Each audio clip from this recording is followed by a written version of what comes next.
అనంటే వీళ్ళంతా కూడా రాష్ట్రం పరువు ఏమవుతుంది, ఈ మాదిరిగా దుష్ప్రచారాలు చేస్తే అన్న కనీసపు ఇంకిత జ్ఞానం కూడా లేకుండా దుష్ప్రచారాలు చేస్తూ వస్తూ ఉన్నారు. ఈ మధ్యకాలంలోనే మీ అందరూ గమనించే ఉంటారు.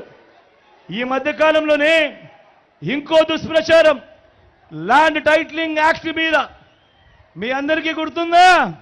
ఇంకో దుష్ప్రచారం ల్యాండ్ టైటిలింగ్ యాక్ట్ మీద ఇంకొక దుష్ప్రచారం. నిజంగా నాకు ఆశ్చర్యం అనిపిస్తుంది. ఈ మాదిరిగా ప్రతి ఒక్కరికి కూడా ఫోన్లు కూడా చేస్తూ ఉన్నారు. ఫోన్లు చేసి కాల్స్ చేసి దుర్మార్గమైన ప్రచారము అబద్ధాలతో చెప్తా ఉన్నారు. నేను అడుగుతా ఉన్నా, ఇంత దారుణంగా మాట్లాడుతూ ఉన్న వీళ్ళందరినీ కూడా అడుగుతా ఉన్నా, అసలు ల్యాండ్ టైటిలింగ్ అంటే ఏమిటో మీలో ఎవరికైనా తెలుసా అని అడుగుతా ఉన్నాను. ఇంత దుర్మార్గపు ప్రచారాలు చేసే వాళ్ళకందరినీ కూడా. ల్యాండ్ టైటిలింగ్ అంటేనే ఆ పేరులోనే ఉంది ల్యాండ్ టైటిలింగ్ అంటే ఏమిటి అన్నది. ల్యాండ్ టైటిలింగ్ అంటే ల్యాండ్ టైటిలింగ్ యాక్ట్కు అర్థం వారి భూముల మీద సంపూర్ణ హక్కులు రైతులకు భూ యజమానులకు ఎల్లవేళలా ఉండేట్టుగా ఒక చట్టం చేయడమే, ఒక యాక్ట్ తీసుకొని రావడమే దాని అర్థము అని చెప్పి తెలియని ఈ మూర్ఖులకు ఈ సందర్భంగా తెలియజేస్తా ఉన్నా. ఈరోజు ఒకసారి గమనిస్తే ఏ భూమి ఎక్కడ కొనాలన్నా కూడా, ఏ భూములు ఎక్కడ కొనాలన్నా కూడా ఆ భూములకు సంబంధించి ఏమేమో వివాదాలు మనకందరికీ కూడా కనిపిస్తూనే ఉంటాయి. భూములు కొనాలనంటే ఈరోజు భూములు అమ్మాలనే వాడికి, భూములు కొనుక్కునే వాడికి కూడా ఈరోజు ఒక తెలియని భయం ఉంది.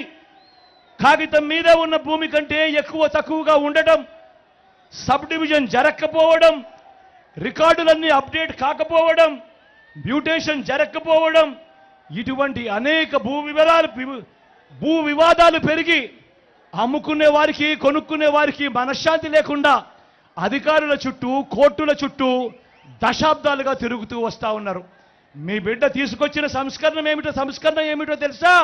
ఇటువంటి వివాదాలకు తావు ఉండకూడదు. ప్రతి ఒక్కరికి కూడా వాళ్ళ భూముల మీద సంపూర్ణ హక్కులు ఉండాలి.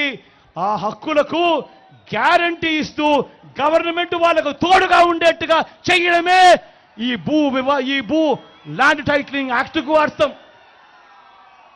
ఇలా రైతులు, ఆ భూ యజమానులు కోర్టుల చుట్టూ అధికారుల చుట్టూ తిరగాల్సిన అవసరం లేకుండా ఆ భూముల మీద భూ యజమానులకు సంపూర్ణ హక్కులు కల్పిస్తూ ఆ భూముల మీద ఎలాంటి వివాదము లేదు అని చెబుతూ గ్యారంటీ ఇచ్చే ఒక సంస్కరణనే ఈ ల్యాండ్ టైటిలింగ్ యాక్ట్. అంటే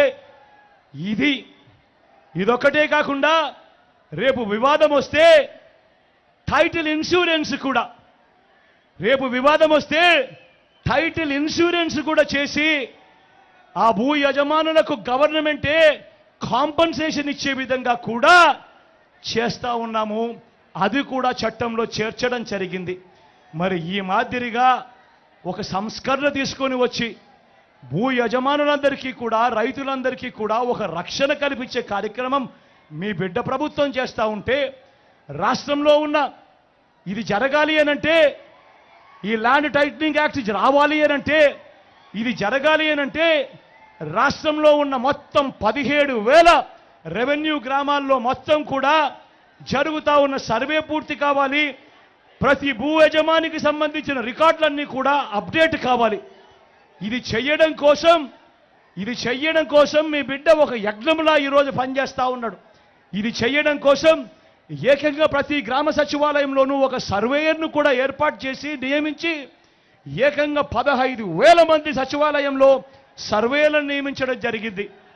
రోవర్లను తీసుకొని రావడం, రోవర్లను కొనుగోలు చేయడం జరిగింది. కోర్ స్టేషన్స్ ఏర్పాటు చేయడం జరిగింది. జీపీఎస్తో సరిహద్దు రాళ్లు కూడా పెట్టించడం జరుగుతూ ఉంది. వీటి అన్నిటికీ కూడా అయ్యే ఖర్చుంతో తెలుసా? దాదాపుగా 2,000 కోట్ల రూపాయలు పైగానే ఖర్చు అవుతా ఉంది. మీ బిడ్డ చిరునవ్వుతో ఈ ఖర్చును భరాయిస్తా ఉన్నాడు. కేవలం నా రైతన్నులకు మంచి జరగాలి, భూ యజమానులకు మంచి జరగాలి, వాళ్ళ చేతుల్లో ఉన్న టైటిల్స్ వాళ్ళు ఎవరికైనా కూడా స్వేచ్ఛగా అమ్ముకునే దానికి వాళ్ళకు సర్వ హక్కులు ఉండాలి. ఎలాంటి వివాదాలు వాళ్లకు రాకూడదు. వాళ్ళు ఏ కోర్టు చుట్టూ తిరగాల్సిన అవసరం రాకూడదు, ఏ అధికారి చుట్టూ తిరగాల్సిన అవసరం రాకూడదు అని చెప్పి మీ బిడ్డ 2,000 కోట్ల రూపాయలు పైగా ఖర్చు చేస్తూ ఈ కార్యక్రమం చేస్తూ ఉన్నాడు. 17,000 రెవెన్యూ గ్రామాలు ఉంటే ఇప్పటి వరకు 6,000 రెవెన్యూ గ్రామాలలో ఇప్పటికే పూర్తయ్యాయి.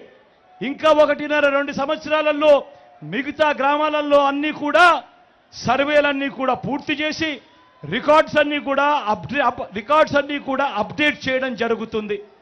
సర్వే చేయించడమే కాకుండా మీ జగన్ వాటికి సంబంధించిన సరిహద్దురాలను GPS కోఆర్డినేట్స్తో సహా మీ బిడ్డే పెట్టిస్తా ఉన్నాడు. రికార్డులన్నీ అప్డేట్ కూడా మీ బిడ్డే చేయిస్తా ఉన్నాడు. అవసరమైన చోట్ల సబ్ డివిజన్స్ అన్నీ కూడా మీ బిడ్డే చేయిస్తున్నాడు. మ్యూటేషన్స్ అన్నీ కూడా మీ బిడ్డే చేయిస్తా ఉన్నాడు. ఇవన్నీ కూడా భూ యజమానులకు, రైతన్నలకు ఒక్క రూపాయి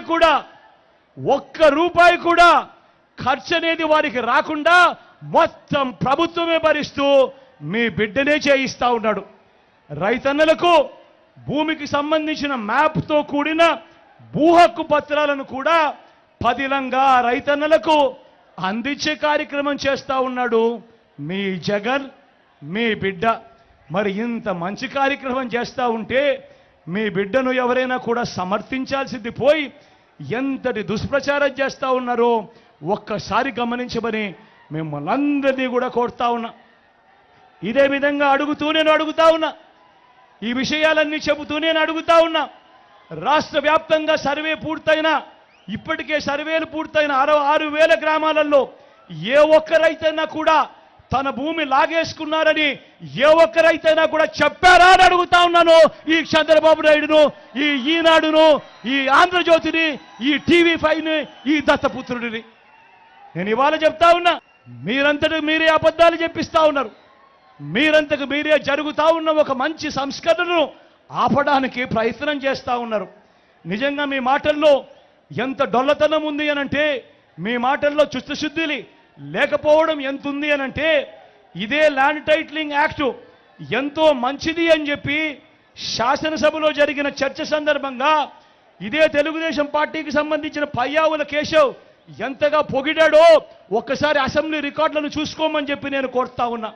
చివరికి ఇదే ఈటీవీ ఏదైతే దుష్ప్రచారాలు చేస్తా ఉందో, ఇదే ఈటీవీనే వాళ్ళ ప్రోగ్రాంలోనే 4 నెలల కిందటనే వాళ్ళ ప్రోగ్రాంలలోనే ఈ మాదిరిగా రాసి బ్రహ్మాండంగా మంచి యాక్ట్ ఇది, ఈ యాక్ట్ వల్ల రైతన్నలకు ఎంతో మంచి జరుగుతుంది అని చెప్పి ప్రచారం చేసిన వీళ్ళు ఈరోజు ఎన్నికలు వచ్చేసరికి యూట్యూబ్ నుంచి